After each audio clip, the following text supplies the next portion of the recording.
बुंदेलखंड यही पुकारता। आवाज दिल्ली तक जा रही है, लखनऊ तक जा रही है कि बुंदेलखंड यही पुकारता, नहीं चाहिए भाजपा। हमारे बुंदेलखंड के लोगों ने भारतीय जनता पार्टी को पूरा समर्थन दिया। विधानसभा का चुनाव हुआ होगा, विधानसभा में भारी बहुमत देकर के जिता करके भेजा। लोकसभा का चुनाव भी जिस समय हुआ था, यहां की जनता ने पूरा समर्थन दिया। इस बार के लोकसभा में भी पूरा समर्थन मिला। बुंदेलखंड में पूरी भाजपा है, विधायक सब उनके हैं, लोकसभा भी उनके सभी सांसद हैं, किसी को कुछ नहीं मिला। बताओ हमारे बुंदेलखंड के और बांदा के लोगों, इनके वादे जुमले निकले कि नहीं निकले? इनकी बातें झूठी हैं कि नहीं हैं? और कहां हमारे किसानों को कहा था कि किसानों की आय दोगुनी हो जाएगी, किसान की पैदावार जो होगी हम अपने किसानों की आय दोगुनी कर देंगे। बताओ बुंदेलखंड के हमारे किसान भाइयों, ये किसान के बेटे नौजवानों, बताओ आय कहां दोगुनी हो गई? किसी फसल की आपको कीमत मिली हो तो बताओ। जो वादे किए थे आय दोगुनी के, वो तो पूरे नहीं हुए।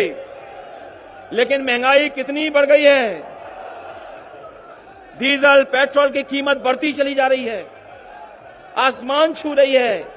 ये वही लोग हैं जिन्होंने कहा था कि हवाई चप्पल में चलने वाले लोगों को हम हवाई जहाज में बैठा देंगे। और पेट्रोल डीजल इतना महंगा हो गया कि आज गरीब की गाड़ी नहीं चल सकती। हर चीज महंगी है। खाद के लिए आपको खड़ा रहना पड़ गया लाइन में। बताओ हमारे किसान भाइयों, किसको खाद मिल रही है? खाद नहीं किसान को, डीएपी नहीं, कोई इंतजाम सरकार ने नहीं किया। और सरकार ने अन्ना जानवरों के लिए भी कुछ नहीं किया। अन्ना जानवरों को भी खुजा छोड़ दिया। मेहनत करके अगर किसान अपनी फसल भी तैयार कर ले, लेकिन उसे रातों रात जग कर करके अन्ना पशुओं से अपनी खेती बचानी पड़ रही है। जहां खेती बचानी पड़ रही, भाई सड़कों पर भी बुल घूम रहे हैं, बुल। उन बुलों को भी हटाने का कोई इंतजाम सरकार नहीं कर पाई। वो दिन याद करो हमारे बुंदेलखंड के लोगों, जिस समय लॉकडाउन हुआ था, जिस समय कोरोना की महामारी में घरों में कैद कर दिया था। हमारे आपके बीच के भाई जो दूसरी जगह नौकरी कर रहे थे, रोजगार कर रहे थे, कितना मजबूरी में लौट करके आए। जिस समय सरकार को मदद करनी चाहिए थी, उस समय सरकार ने मदद नहीं की। हमारे मजदूर भाइयों को अनाज छोड़ दिया, उनको अपने हाल पे छोड़ दिया। कैसे लोग चल करके आए, पैदल पैदल भूखे प्यासे चलते चले गए। यही पुलिस के लोगों ने वसूला, तब जाकर के ट्रक में बैठने दिया। हमारे मजदूरों को ऐसे ही सीमा पर रोक लिया, लाठी खाई, अपमानित हुआ और जान चली गई बहुत लोगों की। न जाने कितने लोगों की जान गई। हमारे मजदूर जो चल करके आए थे, जो हमारे देश की अर्थव्यवस्था को मजबूत करते हैं, उन मजदूरों की कोई मदद नहीं की।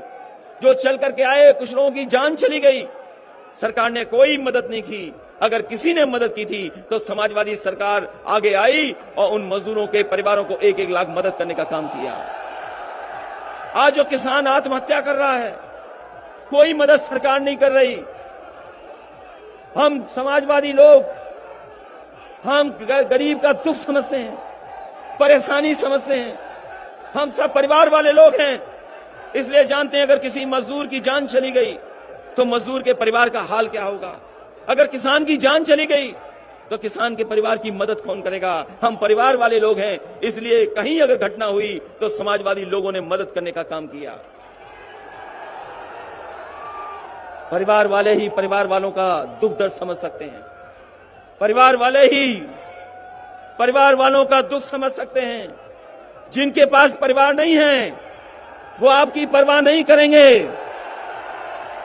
और अगर परवाह की होती तो यहीं पर बांदा में हमारे पत्रकार साथी जानते होंगे, शराब के नशे में एक गरीब जो काम करता था, जो गरीब वहां पर सेवा करता था, इतना मारा और नशे के उसमें उसने आदमी को चीर दिया। बताओ, यहीं पर घटना हुई बांदा में, एक गरीब को चीर दिया इसलिए कि गरीब से वो ज्यादा सेवा कराना चाहता था। कोई मदद नहीं की सरकार ने। ये हमारे बिशम्बर निषाद जी बैठे हैं, पार्टी के और नेता बैठे हैं। अगर किसी ने मदद जाकर के घर उसके की तो समाजवादी लोगों ने मदद करने का काम किया। ये जो लोग कहते हैं कि दमदार सरकार है, जो लोग कहते हैं कि दमदार सरकार है, दमदार लोगों को अभी देखा था हम लोगों ने सड़क पर, कैसे वो पीछे पीछे चलते चले आ रहे थे। ये जो दमदार सरकार चलाने वाले लोग हैं, इनका एक ही है नारा, ये झूठ दमदार बोलते हैं, झूठ दमदार। ये दमदार सरकार वाले नहीं हैं, ये दमदार झूठ बोलने वाले हैं। बताओ बीएड वालों, शिक्षा मित्र वाला, आपसे क्या वादा किया था नौजवानों? ये दमदार सरकार ने वादा किया था कि नहीं किया था नौकरी और रोजगार का,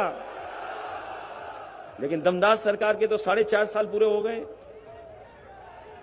4.5 साल में हमारे बुंदेलखंड के नौजवानों को नौकरी रोजगार से पीछे छोड़ दिया। कोई नौकरी रोजगार का सपना नहीं देख सकता। अगर किसी ने सपने को मारा है तो यही झूठ बोलने वालों ने सपनों को खत्म कर दिया। अब सुनने में आया है कि नौजवानों को वो स्मार्टफोन देंगे, टैबलेट देंगे।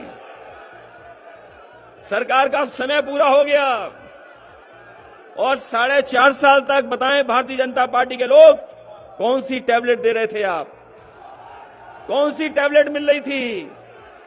और याद रखना नौजवानों, जो लैपटॉप नहीं चला सकता वो आपको लैपटॉप नहीं दे सकता। हमारे साथियों बताओ, क्या बाबा मुख्यमंत्री लैपटॉप चला सकते हैं? और अभी तो सुनने में आया है वो स्मार्टफोन भी नहीं चला सकते। और अगर स्मार्टफोन और लैपटॉप चला सकते होते तो हमारे नौजवानों के हाथ में अभी तक सरकार ने दे दी होती है। इसलिए कहना चाहते हैं आपसे कि आपको योगी सरकार चाहिए क्या योगी सरकार चाहिए? योगी सरकार चाहिए क्या योगी सरकार चाहिए? इन्होंने उत्तर प्रदेश को पीछे कर दिया। उत्तर प्रदेश के हालात जो पैदा किए हैं, आज जो नफरत फैलाई है, ये जो बर्बादी हुई है, इतनी लूट कभी नहीं हुई होगी। इनका विकास तो हम लोगों ने तस्वीरों में देखा है, इनका विकास तस्वीरों में पकड़ा गया, इनके विज्ञापनों में पकड़ा गया। अभी कुछ दिन पहले याद होगा, एक विज्ञापन निकाला तो कलकत्ता का जो फ्लाईओवर है वो विज्ञापन में ले आए कि वो भाजपाइयों ने बनाया है। उसके बाद कारखाने, आपके यहां तो नहीं लगे कारखाने, कोई कारखाना लगा हो तो बताओ हमें। कोई कारखाना नहीं लगा। अमेरिका की तस्वीर चुरा के ला गए, बोले कि ये कारखाने लगे हैं। अभी आए थे यहां भाजपाई लोग, बांध की तस्वीर दिखा रहे थे। वो बुंदेलखंड का बांध नहीं था,